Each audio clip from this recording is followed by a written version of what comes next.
Hello, my name is Rita Arinos, and I am the Director of Resources and Training for the Journal of International Service. This training was made to help you understand the fundamentals of good editing and to recognize the most important elements of structure, organization, and clarity to ensure all of the journal submissions are regarded through a similar lens.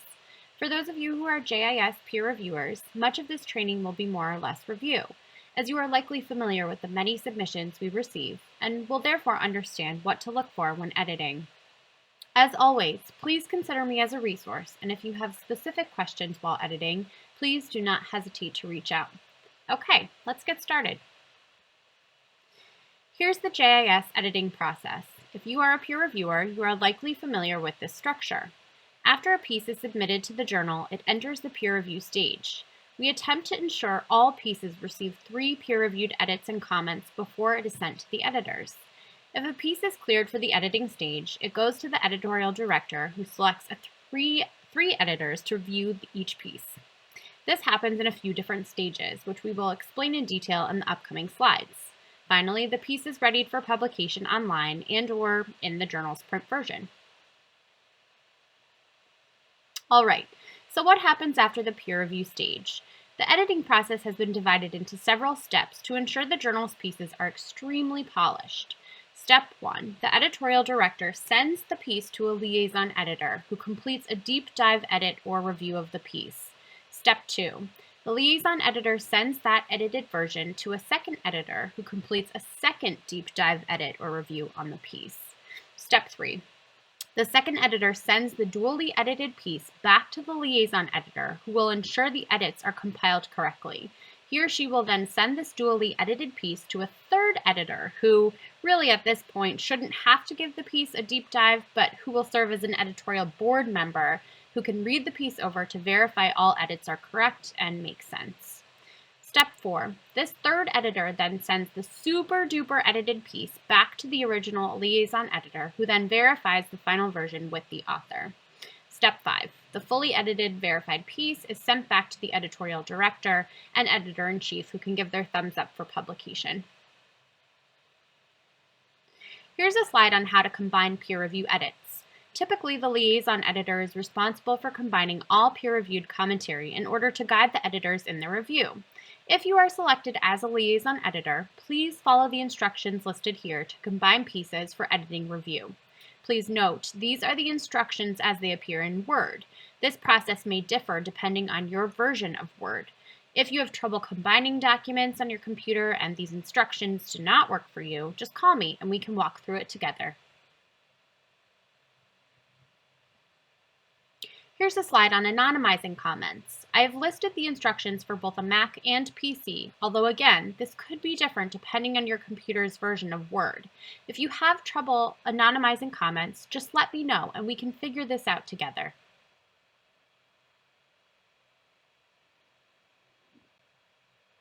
As you know from my Common Grammatical Errors training and Chicago-style training, there are salient issues to watch for when editing.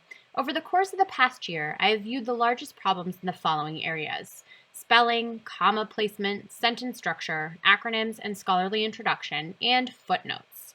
Let's go over these one by one. Spelling may seem obvious, but I see a lot of misspelling and/or the use of an incorrect word as a result of autocorrect. Please just read carefully and ensure the author has used the correct word and spelling of that word. Be especially cognizant of misspelled acronyms, as spell check does not often capture these errors. Commas. As you know from my Common Grammatical Error training, people tend to either overuse the comma or separate run-on sentences with too many commas in order to spread out an idea. Commas can also be underutilized. Commas are tricky, but when in doubt, read the sentence out loud. Where there seems to be a natural pause, place a comma. And where you tend to read fluidly, but a comma gives you unnecessary pause, remove that comma. Sentence structure. With regards to sentence structure, you may need to do quite a bit of editing here. It is important that authors use the active voice whenever possible, and this may require you needing to revise significantly. Please watch for run-ons or excessively long sentences that lose the meaning and intention of the thesis. With regards to acronyms and scholarly introductions, this is an important thing to discuss. Acronyms need to be spelled out the first time they are used. From there on out, you can use the acronym throughout the entirety of the paper. Concerning scholarly introductions, typically in journals such as the American Psychological Association or the American Medical Association, when you refer to a scholar that is commonly known, it is okay to just use that scholar's last name. But for the purpose of the journal, it's important that we introduce our scholars. For example, you shouldn't say Hall said, you should say renowned scholar Edward Hall said. It just creates more clarity around the subject matter. In addition to the normal day-to-day edits, as we were just discussing, if you are serving as the liaison editor on a rubric 3 or 4 piece, you may have to do a bit more restructuring to ensure the piece is structurally and organizationally sound. The big things to remember if faced with a piece of this sort. Number 1, thesis. Does the thesis appear front and center? Do you know what the author is trying to achieve right from the get-go? Organization. Is the piece organized in accordance with the information set out in the introduction? Transitions. Do the sentences in each paragraph flow into one another effectively in order to create overall meaning? Specifically, do the sentences that begin and end paragraphs build upon one another in order to lead the reader along the map established by the central thesis? Clarity. Is the piece clear? Does the author articulate the thesis effectively, or are you left feeling like something's missing? Chicago-style headers. Does the author effectively break the piece into sections? For example, the introduction should lead into the background or literature review/theory section. This then should lead into a discussion of the research compiled or a review of case studies. This then should lead into an analysis section and discussion, which connects the reader back to the thesis. And finally, this should lead into the conclusion and/or the policy implications moving forward. When faced with a piece like we just discussed, it can be time-consuming and require a good deal of patience. The following techniques will help you with this. Editing effectively requires that before you dig out your red pen, you read the entire paper to get an idea of what the author is trying to convey.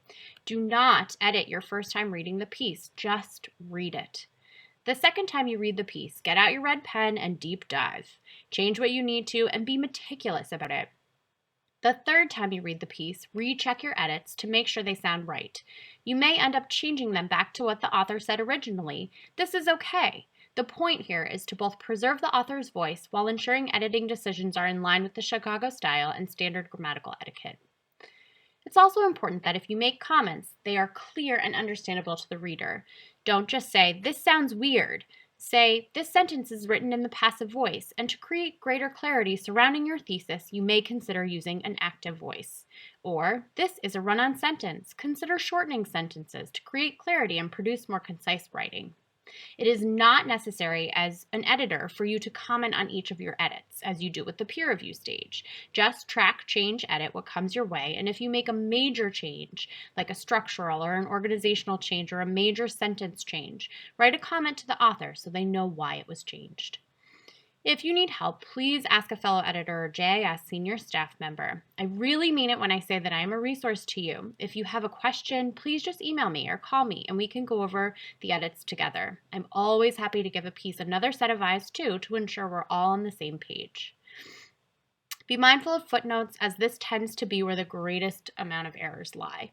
Refer to the guide I created for you in your onboarding materials, and if you don't have that, just let me know so I can send it to you. And lastly, if you are the liaison editor, be sure to explain why edits were made so that the author understands and expands their knowledge on writing. Our ultimate goal at JIS is to ensure authors become better writers in the process of submitting to the journal. So be sure to have a clear conversation with them on the edits, especially if major structural changes were made, so that the author understands why the changes were made. Also, be nice. We're all learners in this effort.